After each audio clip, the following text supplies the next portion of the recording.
Please stand for the invocation.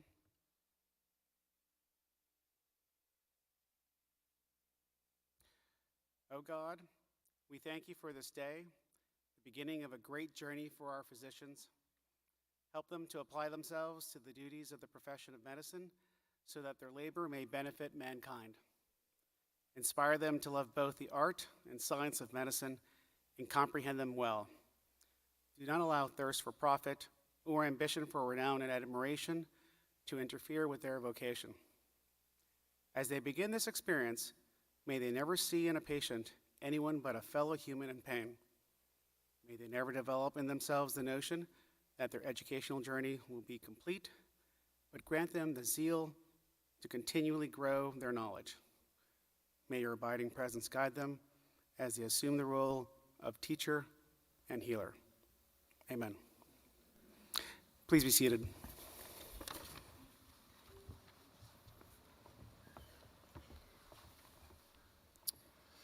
Provost Saladin, department chairs, faculty, honored guests, staff, family, friends, loved ones, and most importantly, to the MUSC College of Medicine class of 2022, welcome to your oath ceremony. We are happy you could join us this evening and thankful that we can have this event in person given the challenges of the pandemic. A special welcome and thank you to Provost Lisa Saladin for taking time to be with us this evening during her packed schedule of graduation events this weekend. The oath ceremony is one of my favorite events to attend, bookended by the white coat ceremony that occurred a long 4 years ago, before any of us had even heard the word COVID. These events mark the beginning and ending of your journey as a medical student. Note that I didn't say the beginning and ending of your medical education. You will be learning throughout your life as a physician, first as a resident, then perhaps as a fellow, and even as an attending. I am certain that your faculty has instilled in each of you a desire for lifelong learning. One of the reasons I enjoy the oath ceremony so much is the history that is embedded in this event. If my calculations are correct, you are the 193rd medical school class to graduate in the 198th year of the Medical College of South Carolina, as it was known in 1824 when it was founded. The 5 missing class years were for 1 year of medical education before the first class graduated, and the 4 missing class years during the Civil War, so I may be off by a class or two. The tradition of hooding was started well before the founding of the Medical College of South Carolina. In 12th century European universities, hooding ceremonies were used to distinguish scholars as they advanced in their education, with the size and length of their hood increasing as their knowledge progressed. It wasn't for looks. The hoods were needed to keep warm in the medieval libraries and monasteries where ancient texts were often maintained. The addition of a cap, which you will wear at commencement on Saturday morning, was added in the second half of the 14th century in England. The tradition of hooding was brought to King's College, now Columbia University in colonial New York, and is now a rite of passage at most major universities across the United States. The bright green color that adorns your hood was chosen for doctors of medicine to represent the ancient herbs and plants first used as medicines. The inside of your color hoods, black and gold, represent the colors of the Medical University of South Carolina. So why is hooding so important? Unless you matched or Boston or Chicago, it is unlikely you will use these hoods to keep you warm in the unheated halls of your next destination. But it is an acknowledgement of all the dedication and hard work you have committed on your journey to become a physician. To me, the hood holds many memories. The nervousness of talking to your first standardized patient, taking those dreaded board exams, figuring out how to do virtual research during your flex block at the height of COVID, and maybe even how to round with your team using FaceTime when you became sick or were told not to come in for rounds. It also holds the happy memories of friendships forged over long nights in the library, celebrating after you finished that shelf exam you were all so worried about, and the excitement felt by everyone as you reached for the final frontier on match day. Finally, I suggest that the hood holds all of the love and support from the friends, loved ones, and family members with whom you are sitting today. Without their presence, you would have had a much harder time achieving this milestone. They are with you today to celebrate your achievements, and it's fitting that we thank them with a round of applause for all they have done to help you accomplish your goal of becoming a physician.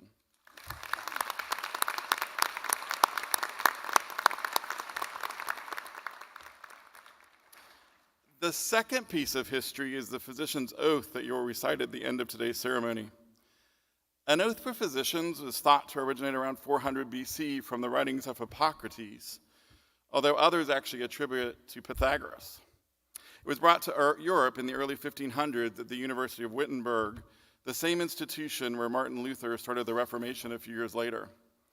While translated into English in the 1700s, the oath was not widely used until adopted by the World Medical Association in 1948, after the atrocities committed by physicians during World War II. It was meant to be used to remind physicians of their pledge to care for others in an ethical and honest manner.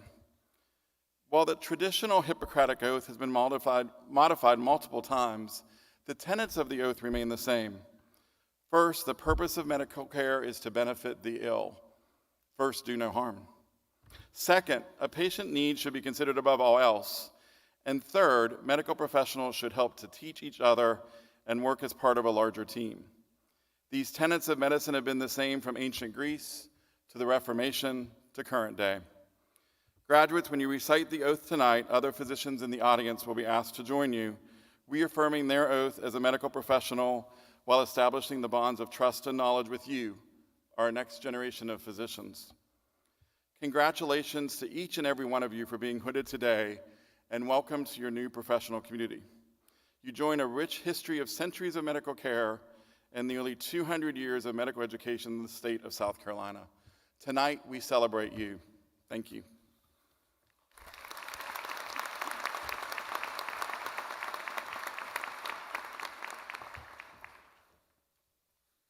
Good evening. I'm Donna Kern, Senior Associate Dean for Medical Education, and it is my distinct pleasure to introduce to you the speaker for this special and significant occasion. Dr. Kristen Hood Watson is an Associate Professor in the Department of Family Medicine at MUSC. In January of this year, she was appointed to the role of Assistant Dean for Clinical Curriculum in the College of Medicine. Dr. Hood Watson graduated with Latin honors, summa cum laude from Towson University with a Bachelor of Science degree in psychology. After graduating from the University of Maryland School of Medicine, she completed her residency in family medicine at the Trident MUSC Family Medicine Residency Training Program, and she joined our faculty in 2014. And since that time, she has been very, very busy.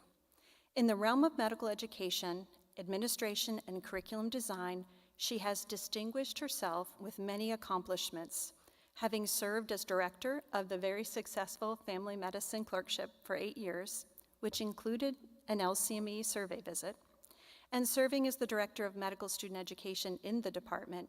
She has comprehensive knowledge of clinical education for medical students. From 2018 to 2022, Dr. Hood Watson served as Assistant Dean for Resident Inclusion, where she worked to increase the number of underrepresented in medicine residents and enhanced their residency experience. When the College of Medicine developed a longitudinal anti-racism component in the curriculum, she chaired the Clinical Science Planning and Evaluation Committee's Anti-Racism Curriculum Subcommittee and worked with students and clerkship directors to plan key curricular elements in each of the core clerkships. She has received many awards for her teaching and mentoring and diversity inclusion efforts, including the 2020 College of Medicine Diversity Affairs Lift As You Climb Mentorship Award for creating an environment that fosters cultural understanding and competency. She was inducted into the Gold Humanism Honor Society for her exemplary, compassionate care of patients, her role modeling, her mentoring, and her leadership. At a national level, she serves on the Society of Teachers for Family Medicine Medical Student Education Steering Committee and chaired their national conference on medical student education. Her scholarly work ranges from topics like remediation of teaching at clinical teaching sites, to entrustable professional activities, to examining the intersection of racism and persistent health disparities. When she's not busy doing all of these wonderful things, she can be found at a soccer game for one of her 3 children. They all play soccer. or at the beach enjoying family respite time. I'd like you to welcome with me Dr. Hood Watson, who will come to the podium and address the class of 22.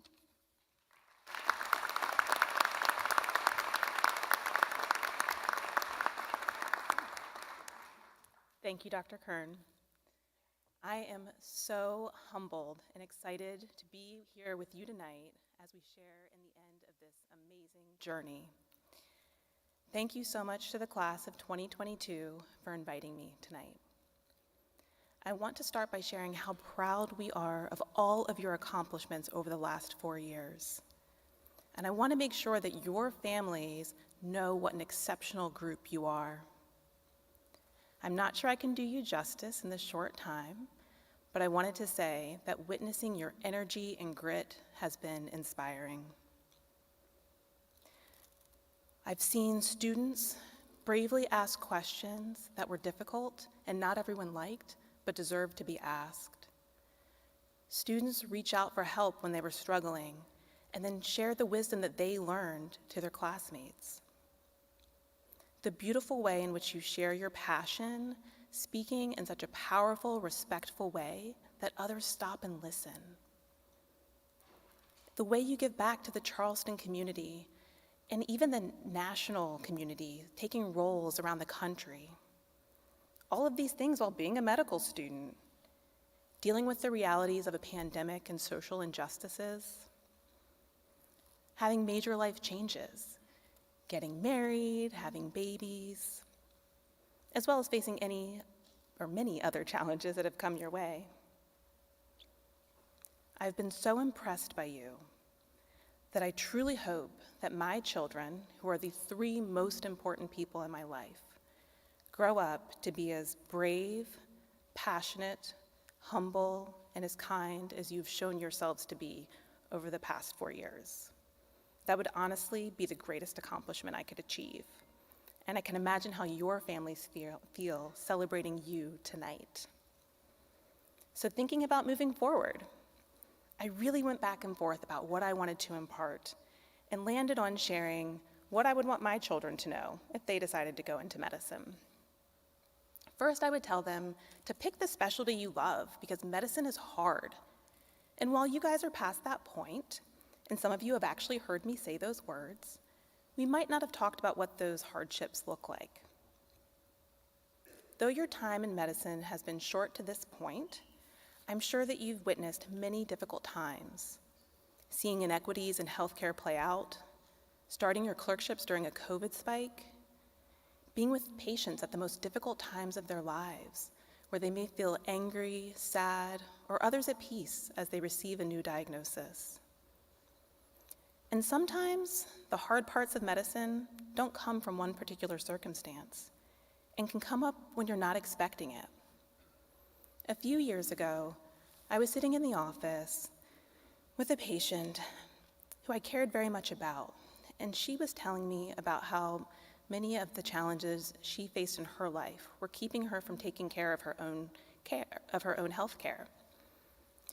And while she was someone, again, I cared very much about, and all she was saying was completely valid, I remember nodding my head and saying what I hope were the right things, but at the same time thinking to myself, emotionally, I have nothing left to give. It was like I was watching this visit happen as I was going through the motions. It felt terrible, and I wasn't sure what to do. Should I talk to my friends? Did I just need a break? It was such a surreal experience because my favorite part of medicine are the relationships that I get to build with patients from all different backgrounds. But there I was. Burnout can take other forms too. I recently heard the idea of feeling overwhelmed while also feeling like you have to give more and more. I've definitely experienced that, feeling that you have to go far past above and beyond, past the idea of meeting needs, or making sure that we're meeting our own expectations to provide excellent patient care, on to just meeting requests and demands, just to try to please others, all the while knowing that it's not sustainable. And while the concept of wellness is talked about much more widely today, I don't think it was until I was in attending that I'd heard about burnout. My medical school did a great job of providing support, but when I look back, in my mind, I think it was that I thought I just needed to get through the rigorous first 2 years because my goal was to take care of patients. And when I got to that point, things were going to be easier. And in some ways they were. However, the pressures changed. The other important thing that I'll admit to you is that while I felt passionately about sharing these experiences, I also felt very anxious. What would everyone think about me as a physician? And while certainly no one is perfect, did I want to highlight what I perceived as a flaw? I still feel nervous about it now, even after being reassured by my family and peers. But what really struck me is that there have been so many times I have encouraged you and been in awe of your openness and vulnerability. And here I was afraid to do the same. I realized by not sharing, I would be perpetuating a cycle that I've asked you to help break. Unfortunately, there has been a long-standing narrative of doctors being superhuman, but at the end of the day, we're still human. Ones who are incredibly fortunate to live out this dream of being a doctor, to be trusted with people's lives, but human nonetheless. And I have no doubt that your family and friends here with you tonight or at home would tell you they care much more about your wellness as a whole than any one aspect of who you are. Valuing and taking care of yourselves allows you to better serve our community. And we need you and other future physicians to feel fulfilled so that you want to take care of the community. There's a lot of debate over whether we should even be talking about self-care when there are so many systems issues that need to be addressed. I think both are important. And while we're all different in our limits and our boundaries and what we get joy from, I wanted to share some things that have helped me. First, and most importantly, surround yourself with a supportive network, both in and out of work. I hope in your loved ones, family, and friends who are here with you tonight, you already have that, and you continue to foster those relationships so that they grow. And as you move into residency and later attendinghood, I wanted to share that when I am a part of a cohesive team, I feel like any challenge is surmountable. Knowing you have a team of people who you can ask questions of, vent to, or laugh with makes every day so much more meaningful. Second, setting boundaries. And this is a difficult one that I am still working on. And not only is it setting boundaries, but what's even more challenging is not feeling guilty about them. I have no doubt that when the situation calls for it, you will go above and beyond for your patients. When you know that there's a pathology result coming back on a Friday evening, that either way you want the patient to have before the weekend, or when someone reaches out and tells you their mother has passed away, or when a patient calls, and though you're not taking care of her pregnancy, she wants you to know that she's worried she's miscarried and wants to tell you about what's happening in her care, and wants to tell you also that though she knows it's not logical, she'll feel like a failure if she miscarries. I know you'll rise to those occasions, but what I don't want is for you to feel that your worth is related to giving all of yourself to others. Third, I'd like us to move past this idea of work-life balance onto a new idea, maybe work-life integration. Work-life balance makes it sound like every day we will 50-50 give ourselves to work and home. But what we know is that life ebbs and flows at work and at home. And so maybe thinking maybe not every day or even every week will balance out, but I will make sure to prioritize all of the important things in my life. Or another thought is, work is a big part of our lives, so we should work hard to make sure that it's meaningful, that we have autonomy, and that it's not the only part of our lives. And finally, celebrate the wins. Allow yourself to experience the joys of having parties for birthdays and holidays with friends and family and coworkers. Accept when a patient compliments you, and enjoy those relationships with your patients. Be excited when their diabetes is under control, or when they tell you, my mood is so much better that I can live the life that I hoped. Or when you find out they've delivered a healthy baby girl. You guys should be proud of yourselves for having an amazing match year, for having a class with one of the largest numbers of underrepresented students, which has been celebrated not only at MUSC, but throughout the country. There's so much for you to be proud of. And while I by no means have this figured out, I want you to know that you are valued. You as a person are important. I need you to know this so that you can live out your dream of being a physician. And you can both take care of patients, be with your family, and most importantly, you are happy and have reaped the benefits of being the ideal version of yourself. And I want to end by sharing this quote by Vanessa Autry. We never escape from the realities that life presents us, but one of our main responsibilities should be ourselves. After all, there's only one of us anyway. Thank you, and best wishes, class of 2022. I know you'll continue to do amazing things.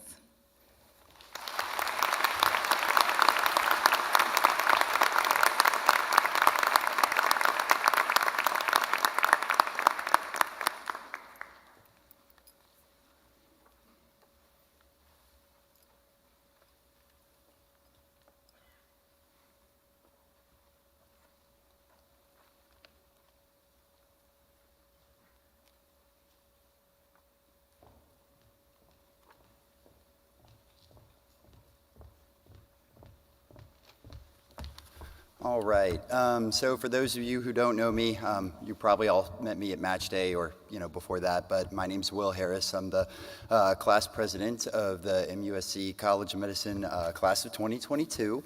I'd like to start out by again saying thank you to all of the faculty members who are here, especially Dr. Hood Watson. That was an amazing speech, and it's gonna be impossible for me to follow.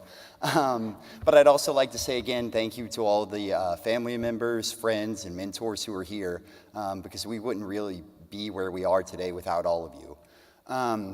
In particular, I'd like to say a big thank you from our class to Gabrielle Redding and Dr. Myra Haney-Singleton from the Dean's Office.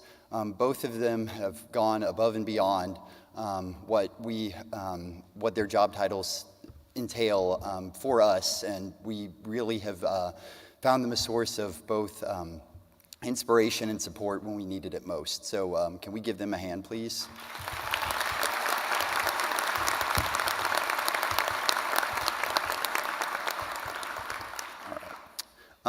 One last group of people I want to thank. I'd like to thank all of my fellow graduates. Last time we were in here in this room was 4 years ago for our white coat ceremony. And over the past 4 years, we've faced a lot of challenges together.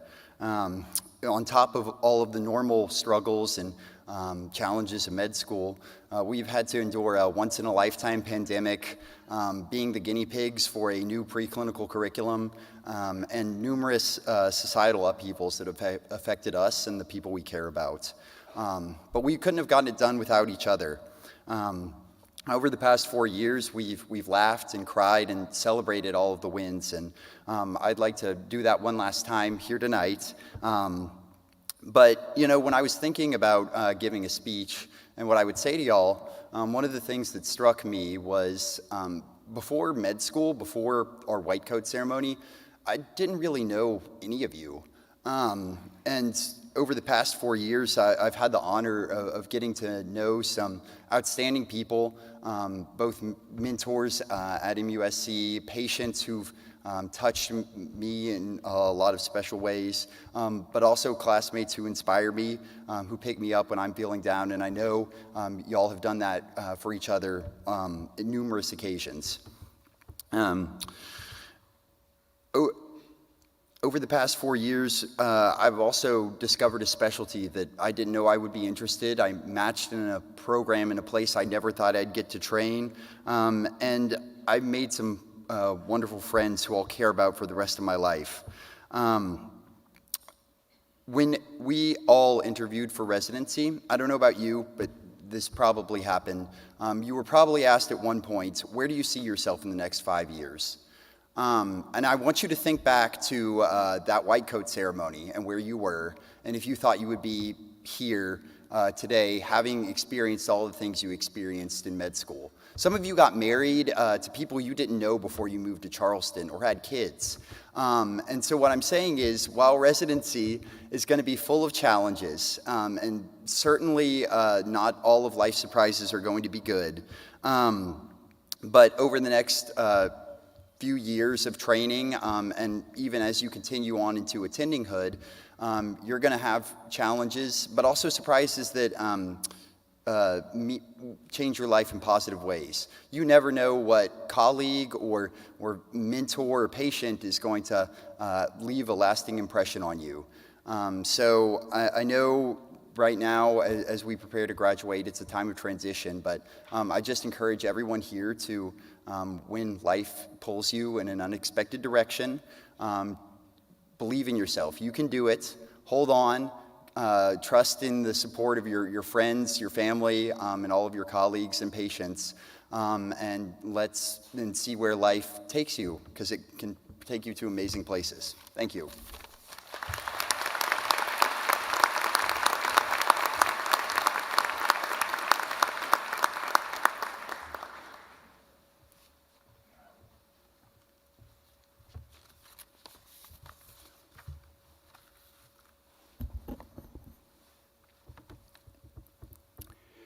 Jesse Stephen Anderson.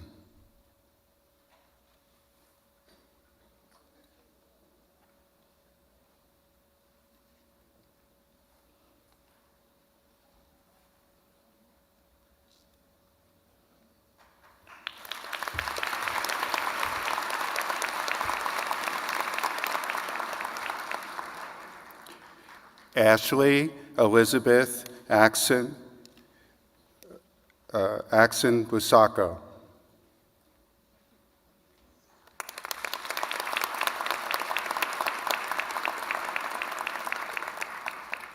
Oops.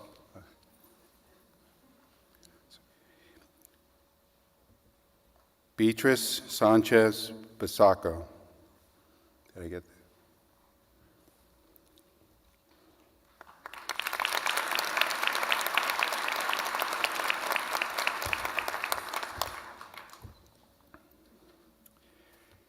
David E. Baxley, Jr.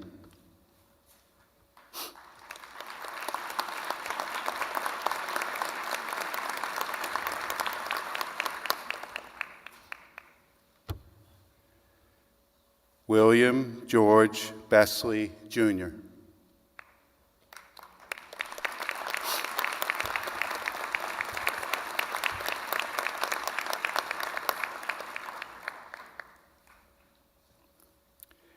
Eric Bittinger.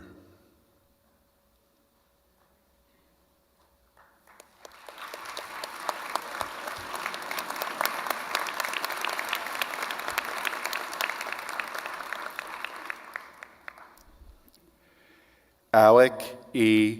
Biscoping.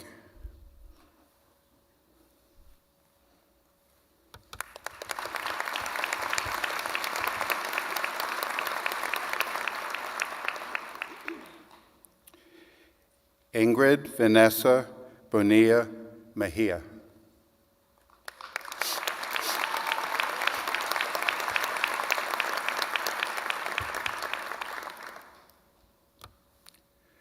John Robert Bosland.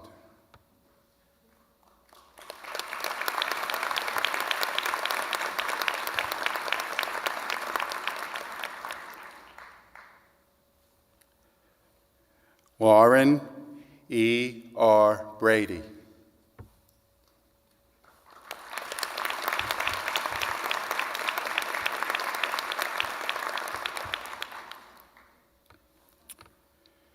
Sean Kales Brady.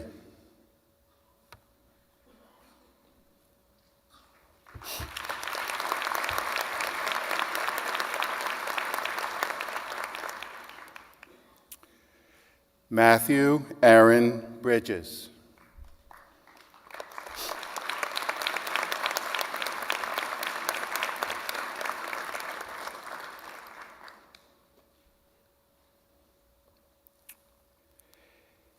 Echo Phoenix Buffalo.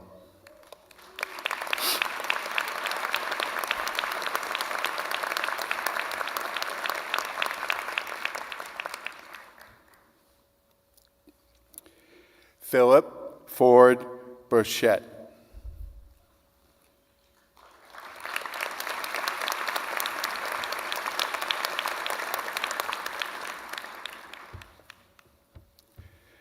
Jameson Ross Burdett.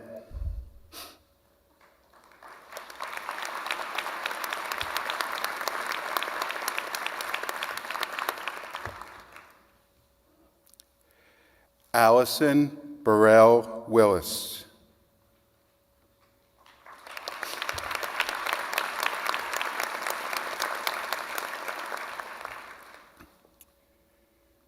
Turner Rainwater Byers.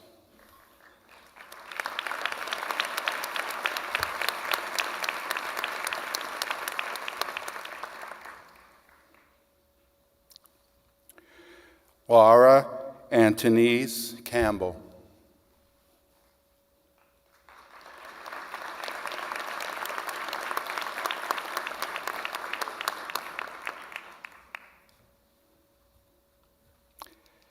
Matthew Joseph Case.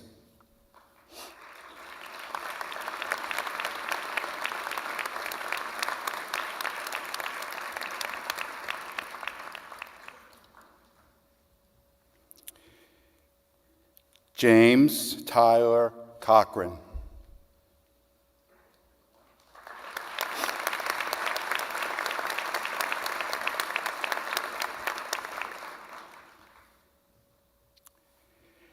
Henry Leandro Colorado.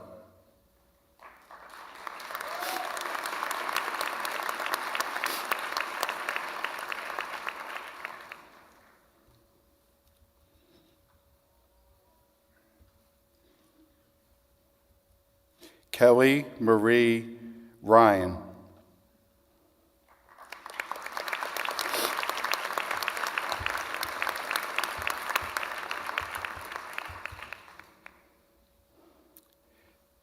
Ashlyn Elizabeth Cooper.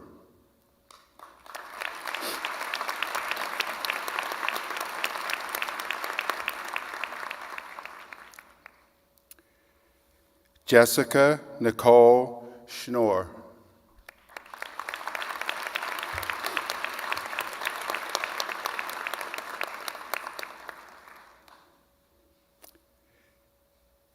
Daniel Ryan Cooper.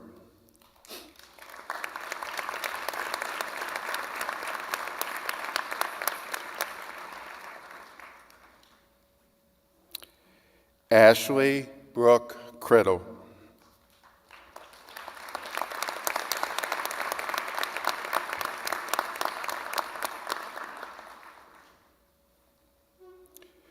Jonathan Andrew Catrone.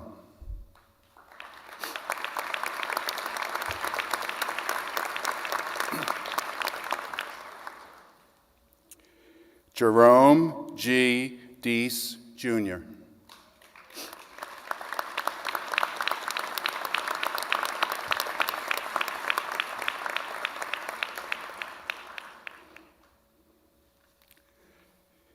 Bryce Mann D. Champlain.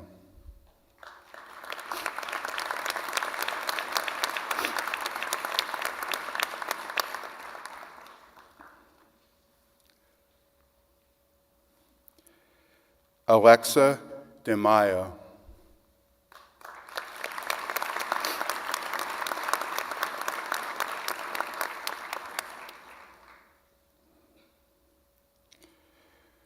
Rohan Panankan Desai.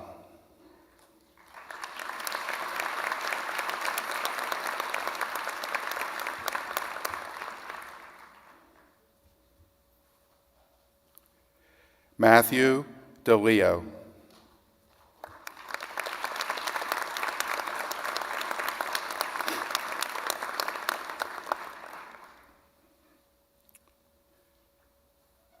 Andrew Tyler Dupre.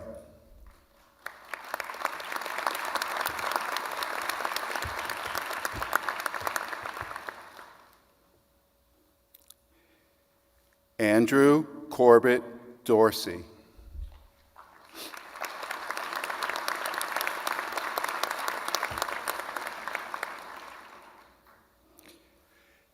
Natalie Frances Colbeth Stringer.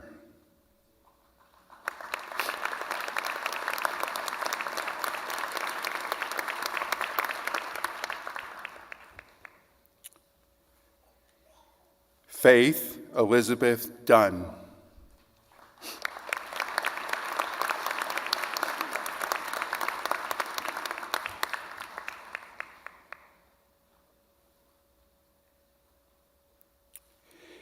Amy Elizabeth Duval.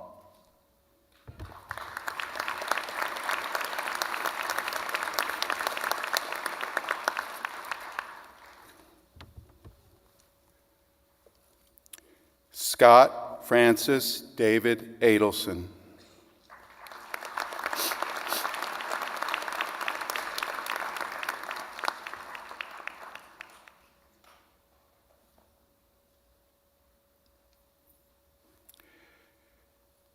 Gregory Brian Elmore, Jr.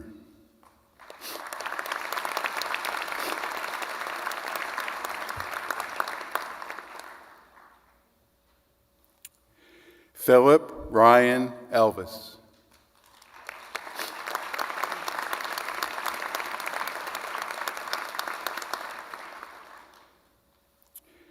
Diana Fang.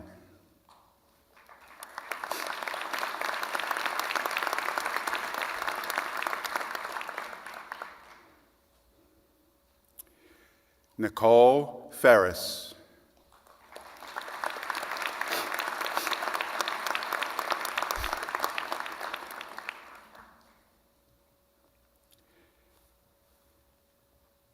Habiba Fayyaz.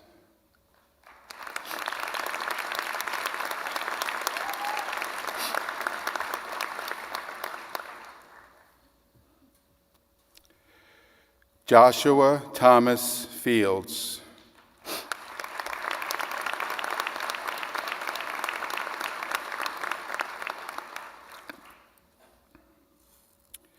Chelsea Brooke Frazier.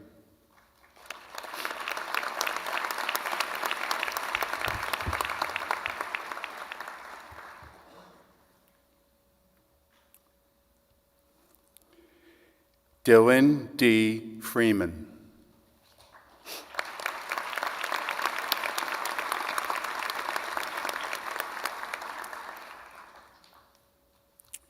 Christopher Lawrence Friendly.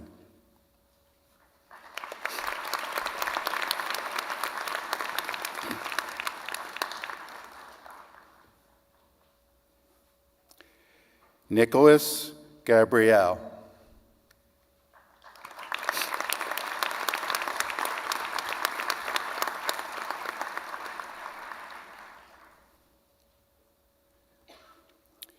David W. Gerkink.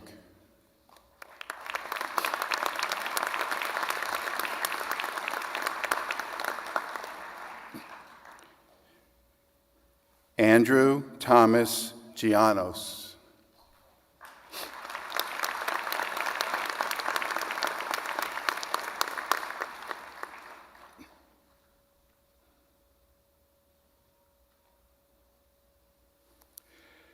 Latira Jonay Gibbs.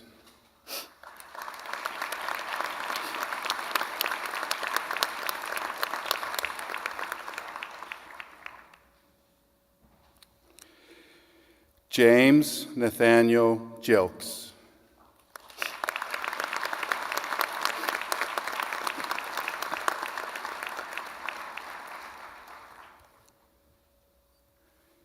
Valeria Ruth Glanton.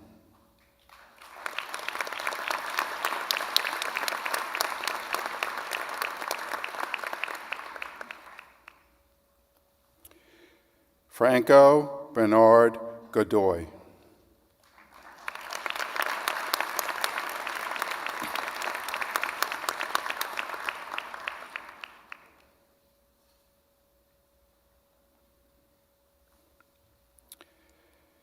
Zachary James Gray.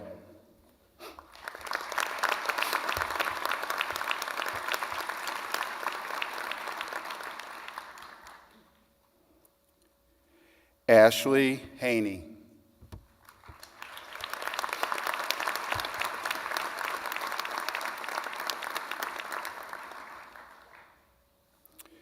Davis Scott Hanvey.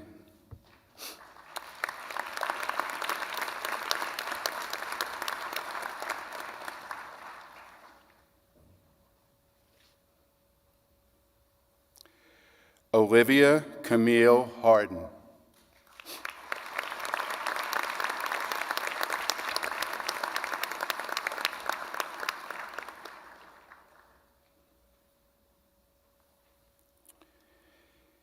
William Todd Harris II.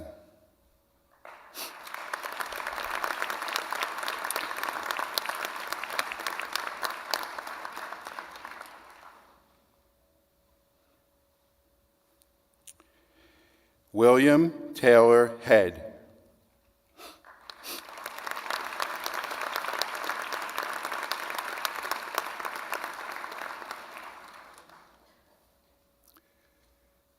Merritt Lee Hedden.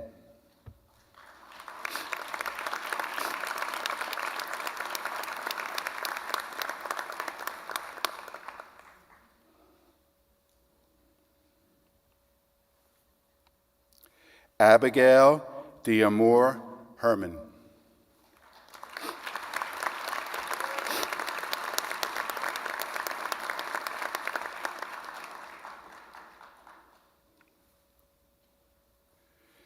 Jonathan Blease Hill.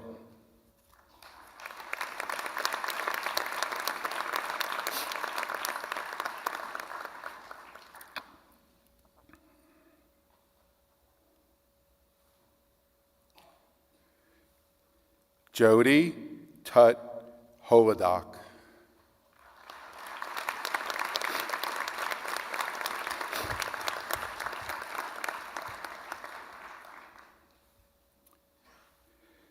Sarah Allen Hunt.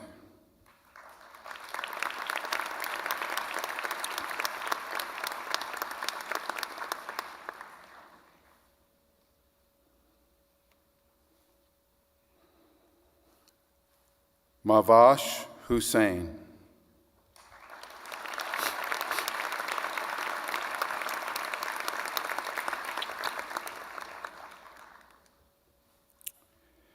Brian Ellis Jacobs.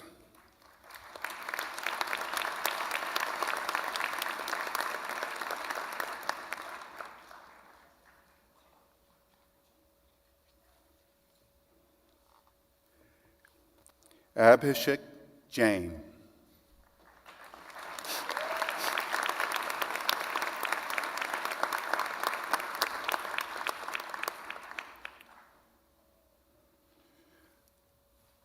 Warren Allen James.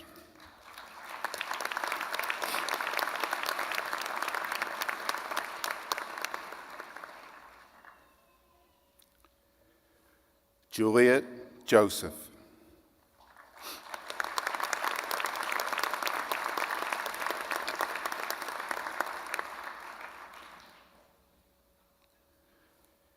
Rachel Jane Kay.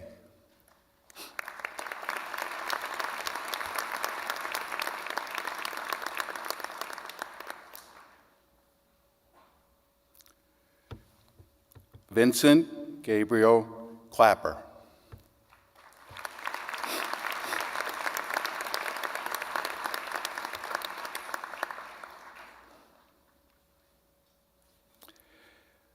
Waino Imagu Kamini.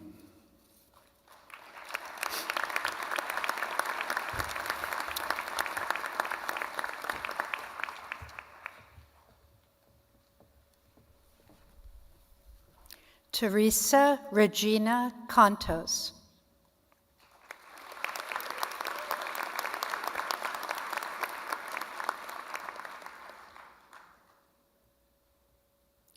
Nia Kumar.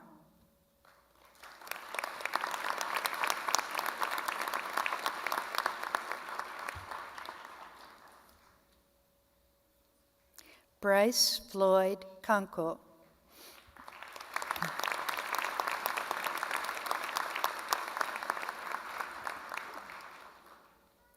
Philip James Latham.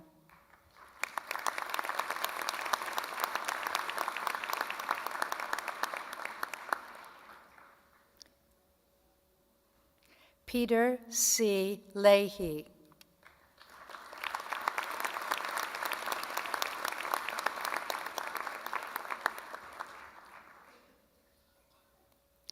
Matthew Forrester Lee.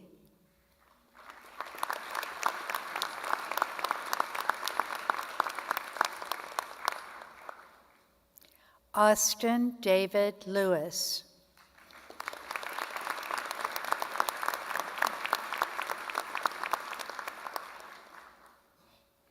Andrea Roxanne Lee.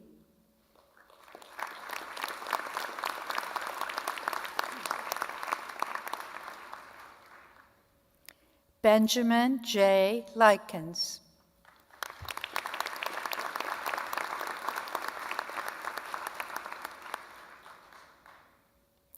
Olivia Bishop Buckner Lucas.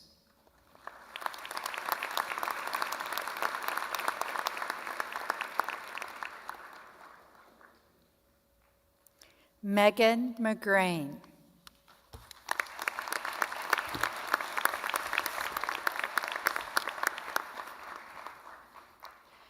Margaret Totman Manning.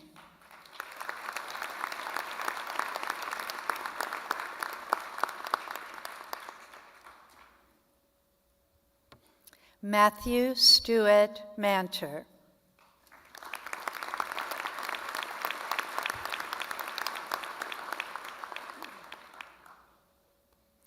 Taylor Kimberly Martin.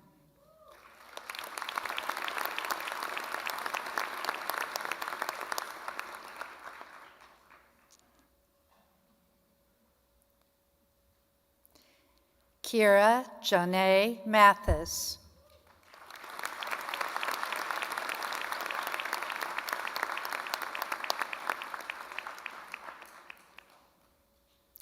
Julia Wilson Rhodes.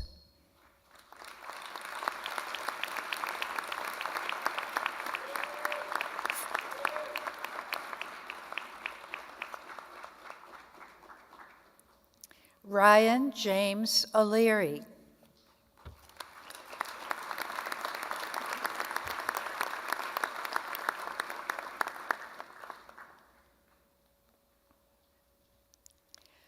Jordan Mark Osteen.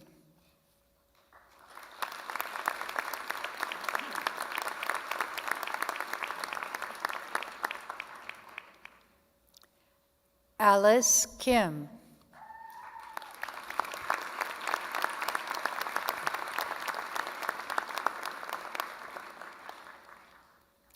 Joseph Hewan Park.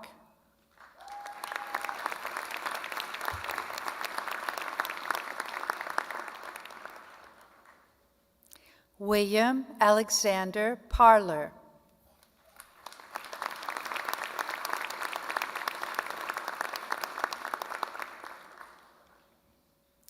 Kyle Lee Pazzo.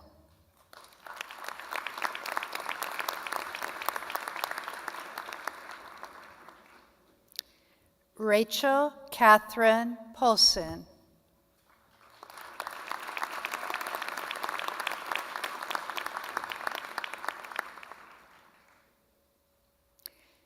Dominica Pullman.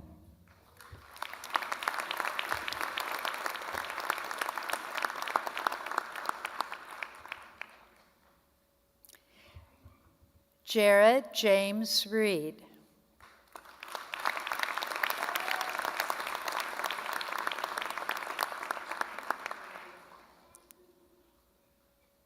Samuel Paul Reinert.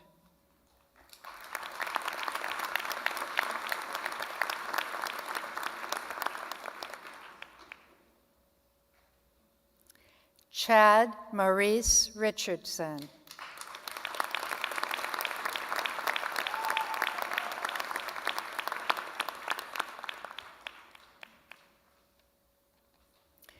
Kristen A. Ritchie.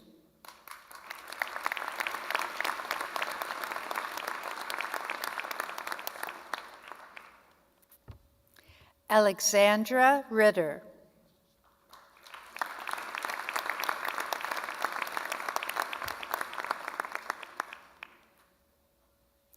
Tyquez Quandra Rivers.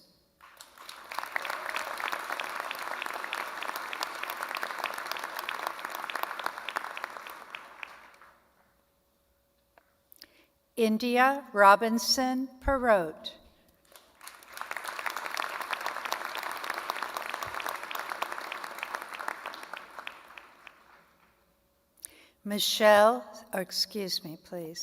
Michael C. Ryan.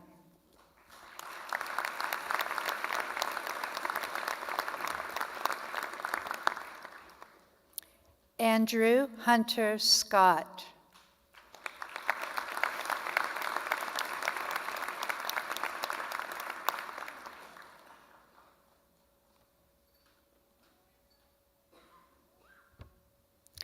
Aaliyah Renee Singleton.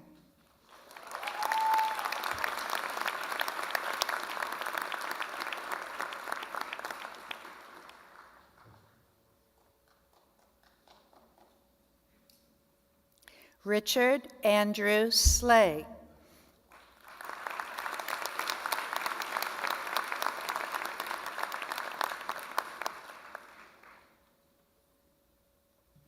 Ashley Lee Smith.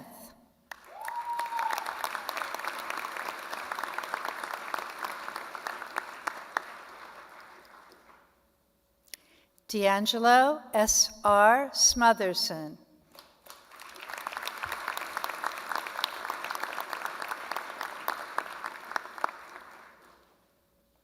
Madeline Ann Snoddy.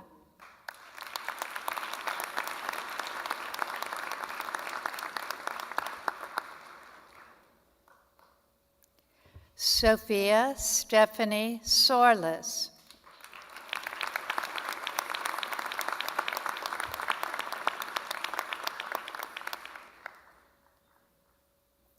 Joseph John Stevenson III.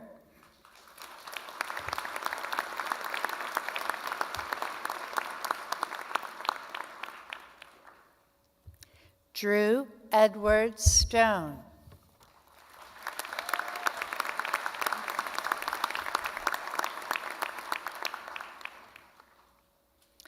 Katie S. Stoops.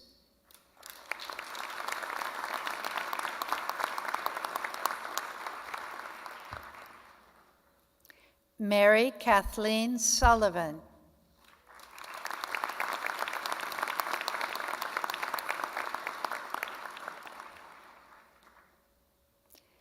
Jared Michael Tallow.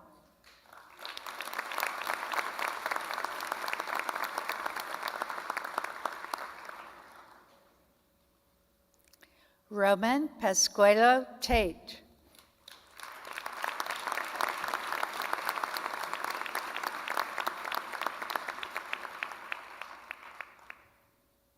Sean Lexamana Thompson.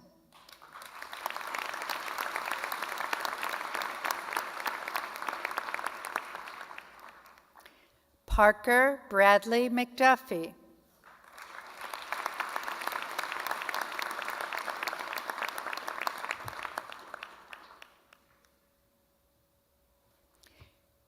J. Riley McGinnis.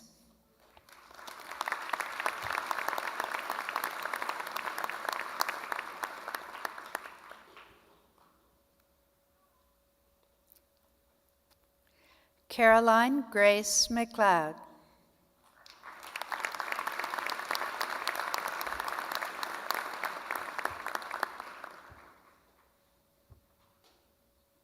Veena Mehta.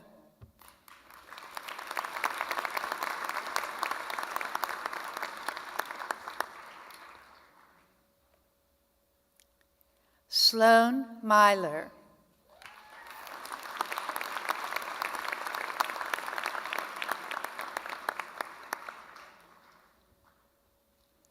Virginia Leslie Milner.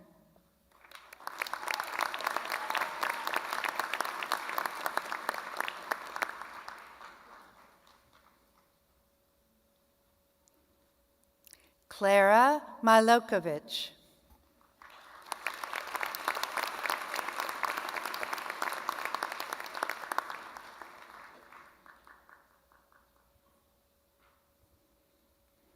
Ashley Jane Mitchell.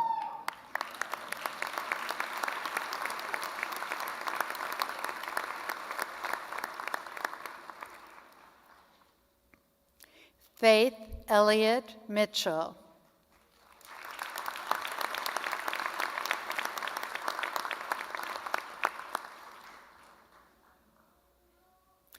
Andrew D. Moore.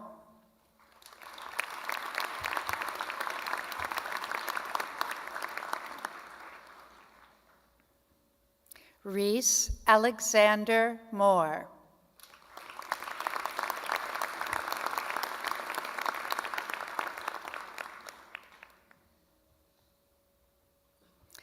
Lucy Murray.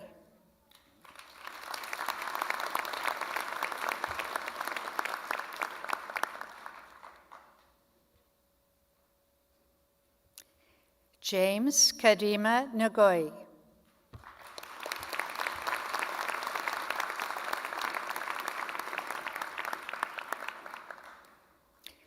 Amber Christine Roberts.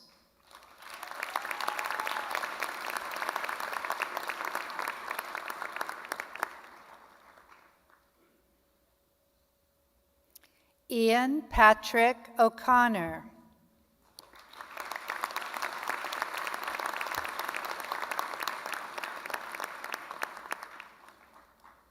Brian James Troyer, Jr.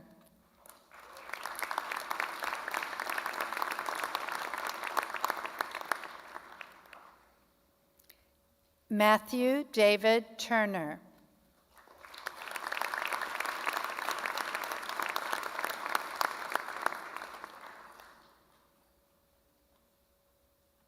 Jenny Lore Olber.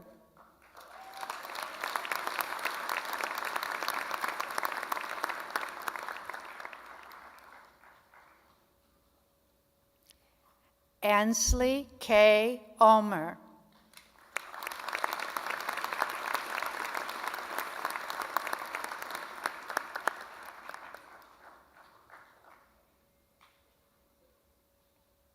Carrie Noel Harris Van Every.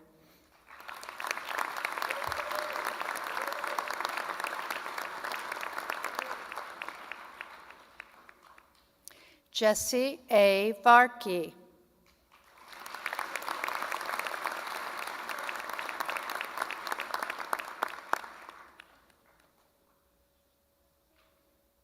Lane Walker.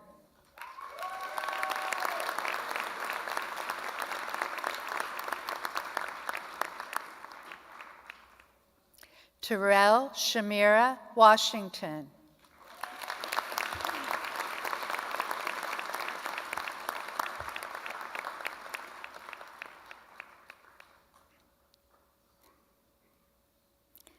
Kenneth Nicholas Whitesides.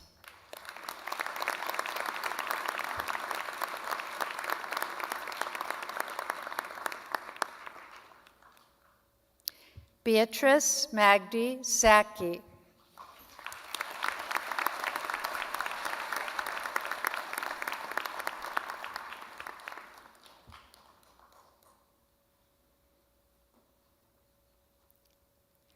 John Palmano Ziegler.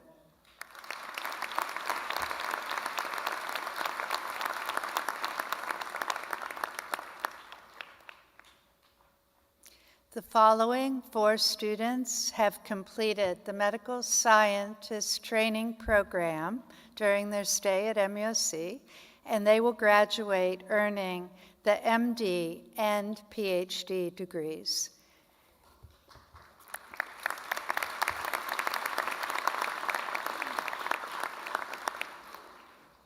Vivian Chinwendo Chioma.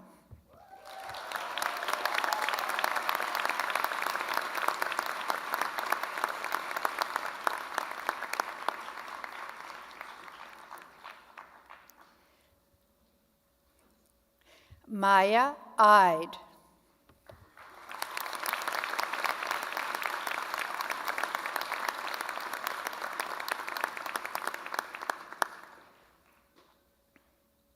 Honwu Kwan.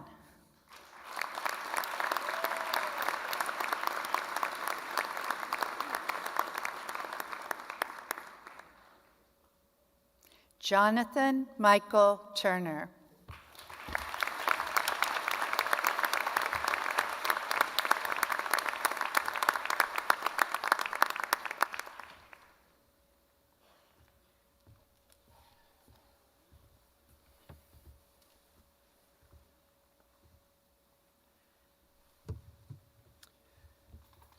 In addition to my role in student affairs, I'm also honored and fortunate to be the military medical advisor for the College of Medicine. In that role, I get to work with the 7 officers who will be joining the ranks of the military tonight, as well as all of our military students. As I have just completed my 23rd year in the Air Force uniform, I'm in a reflective mood. What you're about to witness with the oath of office is actually a rare event. Less than 1% of those in the United States population will serve in the military. And while that number is small, they do not serve alone. As Dr. Steyer and Dr. Harris pointed out, they all have family members and friends and their extended group that serves with them. Dr. Jonathan Woodson, former Assistant Secretary of Defense for Health Affairs, recently said that the greatest patriots that we have in the United States are the family members of those who wear the uniform and serve. And I'd like to take this moment to recognize all those family members who serve alongside those in uniform.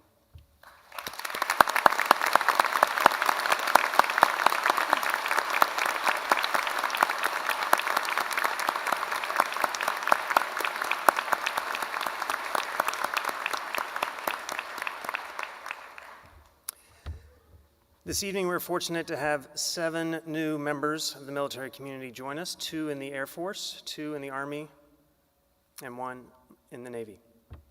Or 3 in the Navy. Would the officers please rise?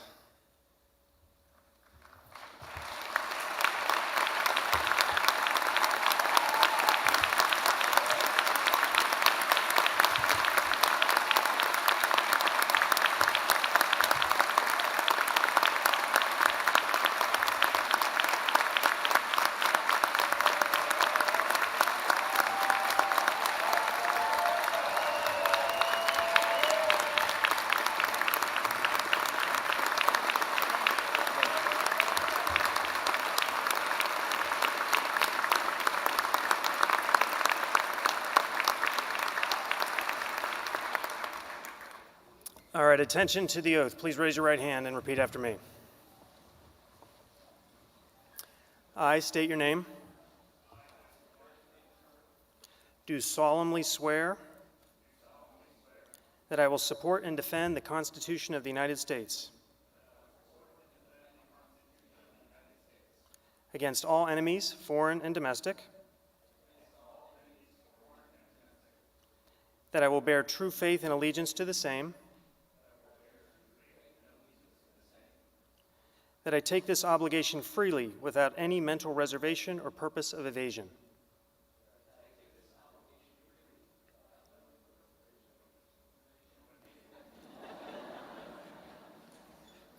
and that I will well and faithfully discharge the duties of the office on which I'm about to enter. So help me God. Ladies and gentlemen, please rise and welcome our newest members of the military.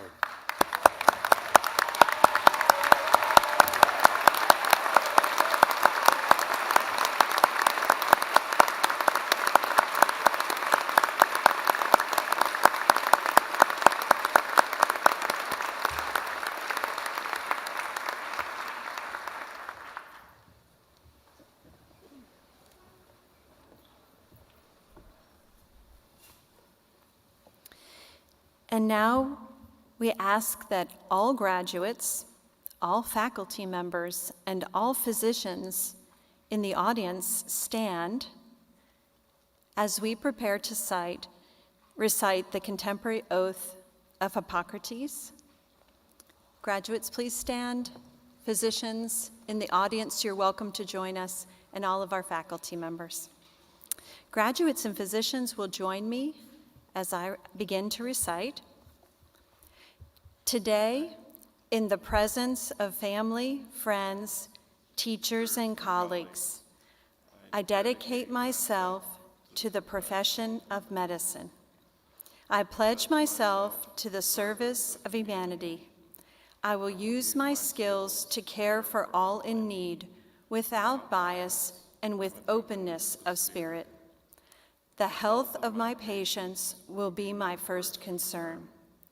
I vow to hold sacred the bond between doctor and patient. I will hold in confidence all that my patients entrust to me. I will strive to alleviate suffering. I will respect the dignity and autonomy of my patients in living and in dying.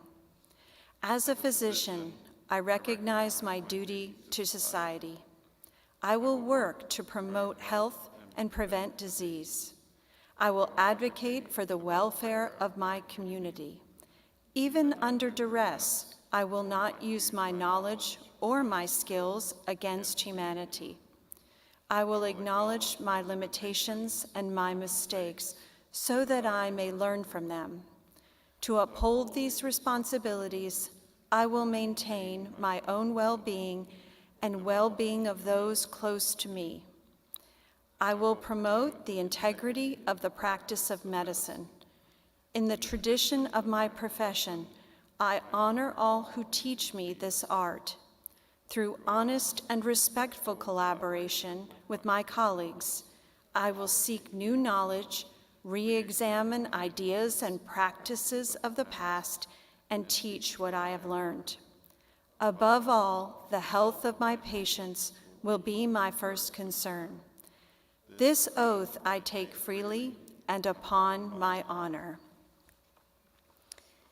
And now we ask that all rise for the benediction.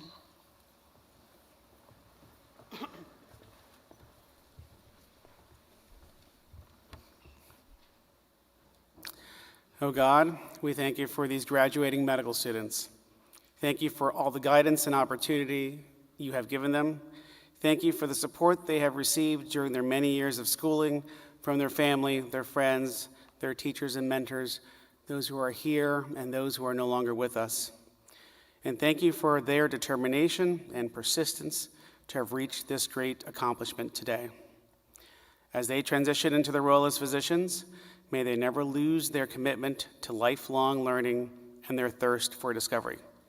May they never be unnecessarily constrained by what we currently believe to be true, but inspire them to find new cures, treatments, and ways to better care for their patients, and help them to persevere in their work even at times when others say it can't be done.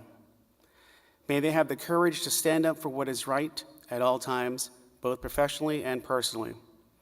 And as they continue their journey to serve as healers and teachers, may they approach medicine with great passion and compassion, with abundant wisdom and grace, and with a deep desire and determination to use their gifts to make the world a better place. Amen.